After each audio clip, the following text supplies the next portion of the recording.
पुणे के बंतरवाड़ी इलाके में हुई फायरिंग की घटना लॉरेंस बिश्नोई गैंग ने अब इसकी जिम्मेदारी ली है। घटना के तुरंत बाद लॉरेंस बिश्नोई गैंग का एक सोशल मीडिया पर पोस्ट वायरल हुआ, जिसमें फायरिंग के पीछे आरजू बिश्नोई, शुभम लुंकर और टायसन बिश्नोई का नाम सामने आया है।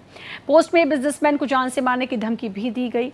पुलिस ने पूरे मामले की जांच शुरू कर दी। दरअसल शहर के एक बिजनेसमैन के ऑफिस में नकाबपोश हमलावरों ने फायरिंग की थी, जिसके बाद पूरे इलाके में दहशत फैल गई।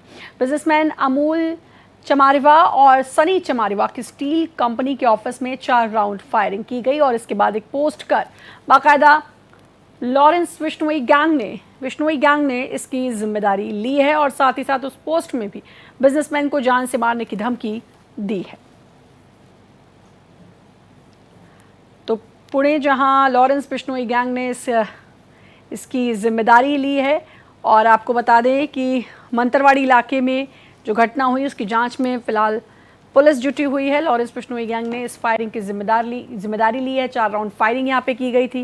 बिजनेसमैन के ऑफिस पर 4 राउंड फायरिंग हुई थी और उसके बाद एक पोस्ट बाकायदा बिश्नोई गैंग की तरफ से आता है, जिसमें बिश्नोई गैंग ने इसकी जिम्मेदारी ली है। अभिषेक पांडे हमारे साथ जुड़ चुके हैं। अभिषेक, एक बार फिर बिश्नोई गैंग अपनी दहशत फैला रहा है और यहाँ पर 4 राउंड फायरिंग करने के बाद बाकायदा जैसे हमेशा करता है जिम्मेदारी भी ली है कि भाई हमने फायरिंग की है।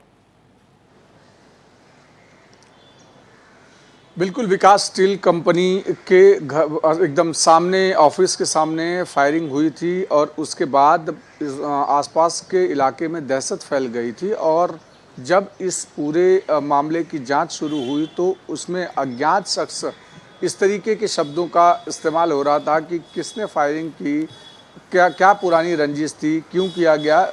लेकिन बाद में लॉरेंस बिश्नोई गैंग की तरफ से इस फायरिंग की जिम्मेदारी ली गई और कहा गया कि ये फायरिंग लॉरेंस बिश्नोई गैंग की तरफ से की गई है और ये कहीं ना कहीं चेतावनी की फायरिंग है। अमूमन जब भी किसी पर फायरिंग करता है वो तो पहले चेतावनी देने की फायरिंग करता है और अपनी बात मनवाता है। अगर वो नहीं मानते तो फिर उसके बाद वो सीधे फायरिंग करता है। अब तक के जितने भी रिकॉर्ड्स रहे हैं लॉरेंस बिश्नोई गैंग के, कुछ इसी तरीके के रहे हैं, जिसके बाद पुणे पुलिस सतर्क हो गई है और जितने भी आसपास के सीसीटीवी हैं उसको खंगाले जा रहे हैं। लॉरेंस बिश्नोई गैंग की सबसे महत्वपूर्ण खासियत ये है कि हर बार नए शूटर का इस्तेमाल करता है, जिसका कोई भी बहुत बड़ा रिकॉर्ड नहीं होता है। ऐसे शूटर्स का इस्तेमाल करता है और देश के अलग अलग हिस्सों से शूटर्स को उठाता है और उनको असेंबल करके और फिर किसी फायरिंग को अंजाम देता है। चाहे वो सलमान खान के ऊपर जब फायरिंग हुई थी तब की बात हो, उसके बाद जिस तरीके से फायरिंग हुई बाबा सिद्दीकी पर उस तरीके से बात हो, या फिर अलग अलग बहुत सारे ऐसे केसेस रहे जिसमें लॉरेंस बिश्नोई गैंग की तरफ से फायरिंग की गई। ठीक उसी तरीके से ये भी फायरिंग की गई है। फिलहाल पुलिस जांच कर रही है कि वो कौन लोग हैं और जल्दी से जल्दी उनको गिरफ्तार किया जाए ताकि जो दहशत है उसको कम किया जा सके। बिल्कुल, दहशत को कम किया जा सके, लेकिन बिश्नोई गैंग का मेन मकसद ही अभिषेक दहशत फैलाना होता है।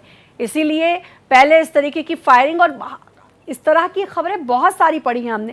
पहले फायरिंग और उसके बाद डंके की चोट पर पोस्ट के जरिए, सोशल मीडिया के जरिए ये बताया जाता है कि हमने ये दहशत फैलाई है। बिल्कुल, बिश्नोई गैंग के इस पूरे मॉडस ऑपरेंडी के पीछे बेसिक मकसद होता है कि पैसे की उगाही करना या अपनी बात मनवाना। सलमान खान को लेकर के जब फायरिंग हुई तब ये कहा गया कि सलमान खान ने जिस तरीके से काले हिरण का शिकार किया ये अच्छा नहीं लगा, इसलिए उनके घर के ऊपर फायरिंग की गई, तो कहीं न कहीं दहशत फैलाने की कोशिश थी। बाबा सिद्दीकी के ऊपर फायरिंग की गई और उनकी डेथ हुई, तो उस समय में ये मामला सामने आया कि कहीं न कहीं बाबा सिद्दीकी सलमान खान का और उसका सपोर्ट कर रहा था, कहीं न कहीं उसको प्रोटेक्शन देने की कोशिश कर रहा था, जिसके कारण ये दिक्कत हुई। तो कहीं न कहीं बिश्नोई गैंग के 2 प्रमुख चीज़ें होती हैं, एक तो उगाही करना, दहशत फैलाना और दूसरा अपनी बात मनवाना। इन दोनों ही मकसद को लेकर शैली अपना ली है बिश्नोई गैंग ने और कई दफ़ा इसी शैली में वो इस तरह की चेतावनी देता नजर आता है। बहुत बहुत शुक्रिया आपका तमाम जानकारी देने के लिए।